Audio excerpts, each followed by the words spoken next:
আমি মাকে খুশি করতে গেলে বউ নারাজ, বউকে খুশি করতে গেলে মা নারাজ। কিন্তু আমি একজন মানুষ, কোন দিকে যাব? ইসলাম বলে তুমি তোমার মার কি?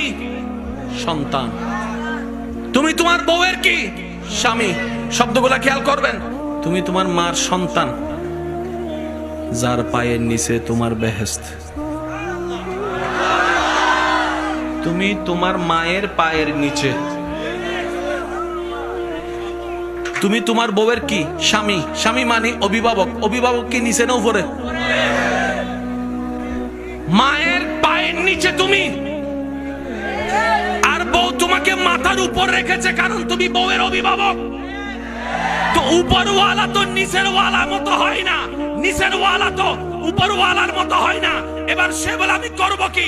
বলে যে শুনো, তুমি মাকে মাথায় রাখো, বউকে বুকে রাখো।